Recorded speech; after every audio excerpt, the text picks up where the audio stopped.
नमस्कार साथियों, smart scholars YouTube channel में आपका स्वागत है। राजनीति विज्ञान के जनक और संविधान के जनक के साथ साथ विभिन्न विज्ञानों के जनक जैसे जंतु विज्ञान आदि के जनक कहे जाने वाले अरस्तु पर राजनीति के क्षेत्र में जब वह सामाजिक व्यवस्था का वर्णन करता है तो उस पर एक धब्बा सा लग जाता है।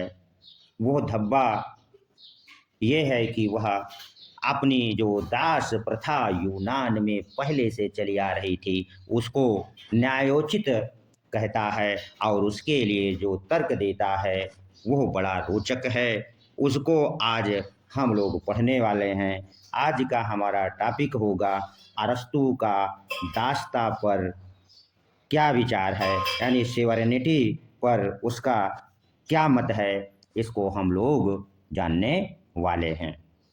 तो सबसे पहले हम लोग उसकी दास प्रथा के बारे में जानने का प्रयास करेंगे और कैसे वो अपनी दास प्रथा को न्यायोचित ठहराता है। तो सबसे पहले यूनानी राज्य में ये जो दास प्रथा थी कब से चली आ रही थी और क्या किसी ने इसका विरोध किया या नहीं किया, उसको भी जान लेंगे। तो यूनानी राज्य यूनानी राज्य या जगत में होमर काल से, किस काल से? होमर काल से दास प्रथा सामाजिक जीवन का एक आवश्यक अंग समझी जाती थी। दासों के द्वारा क्या? दासों के द्वारा खेती बाड़ी, कौन से कार्य कराए जाते थे? खेती बाड़ी, घरेलू कार्य तथा शारीरिक परिश्रम के कार्य लिए जाते थे। किंतु अरस्तु के पहले सोफिस्ट विचारक जो यूनान में थे, कौन से विचारक?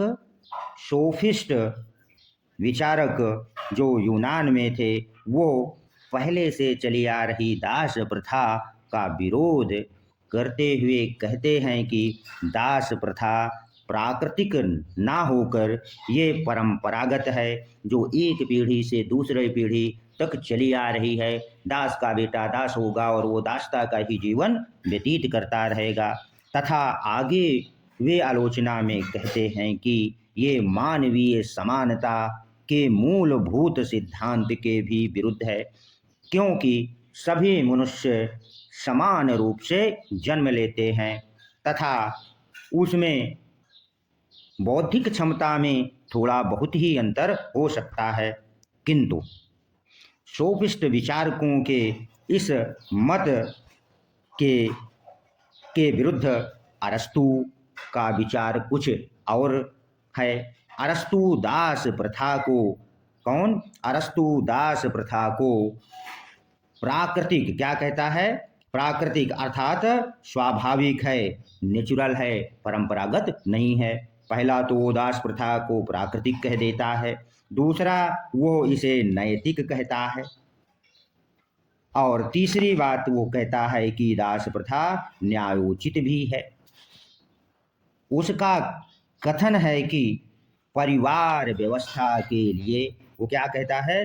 परिवार व्यवस्था के लिए दो प्रकार के साधनों की आवश्यकता पड़ती है। वो कौन कौन से साधन?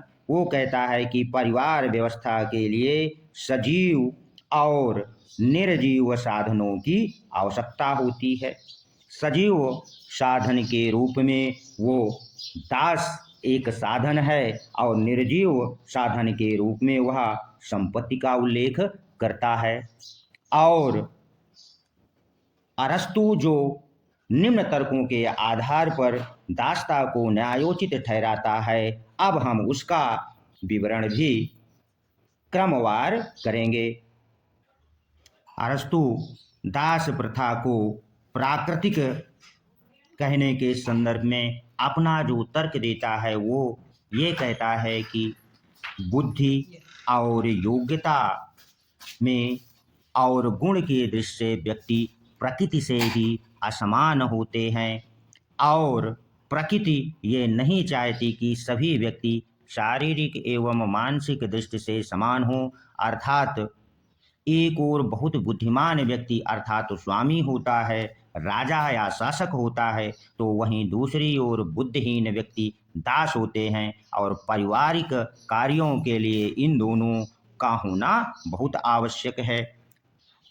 आगे वह किस आधार पर दास प्रथा को नैतिक कहता है, उसका क्या तर्क है, ये भी जान लीजिए कि किस आधार पर वह नैतिक कह देता है।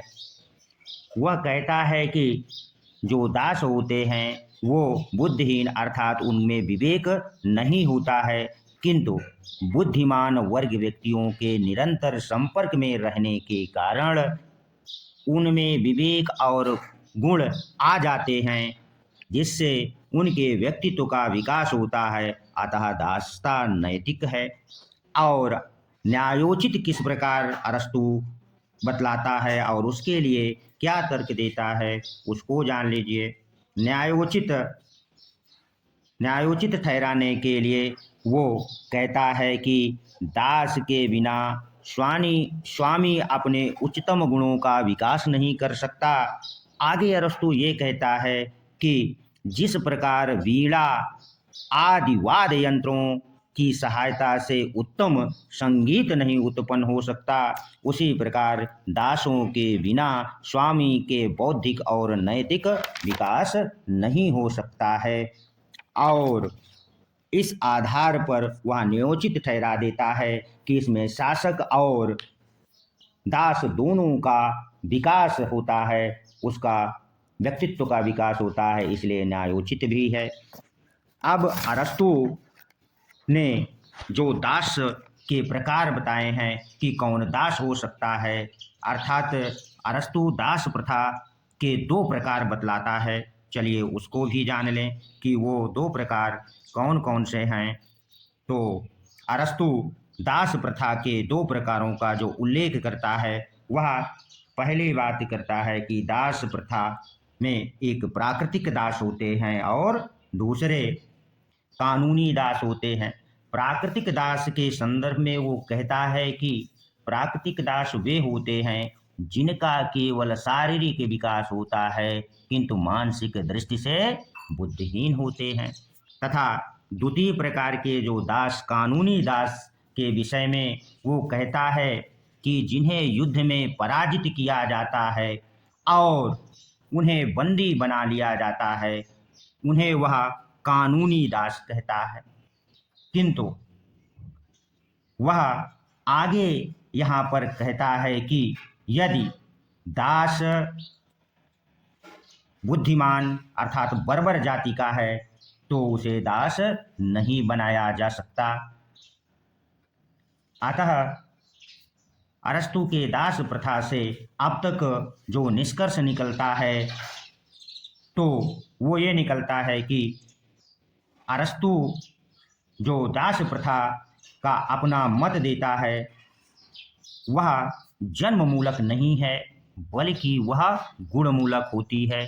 आप ध्यान से समझ रहे हैं हम क्या कहना चाह रहे हैं। यहाँ से प्रश्न बन सकता है और आपसे पूछ सकता है कि अरस्तु की जो दास प्रथा है और जिस दास प्रथा का वह उल्लेख करता है, आपसे ऑप्शन में दे दे जन्ममूलक है या गुणमूलक है, और आप गलत, मुझे ऐसा लगता है कि करके आएंगे, जन्ममूलक उत्तर लगाएंगे, जो कि गलत है।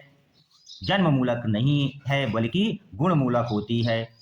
और आगे वो कहता है कि आवश्यक नहीं है कि दास का बेटा दास ही हो। यदि दास के बेटे में विवेक का गुण आ जाए तो उसको दासता से मुक्ति हो सकती है। आशा करते हैं कि अरस्तु के दास प्रथा को आप लोगों ने समझ लिया होगा। यदि यह वीडियो अच्छा लगा है तो इसे लाइक कर दें, सब्सक्राइब कर दें। धन्यवाद। मिलते हैं अगले वीडियो में। अगला वीडियो होगा अरस्तु का क्रांति से क्या अभिप्राय है। तब तक के लिए धन्यवाद।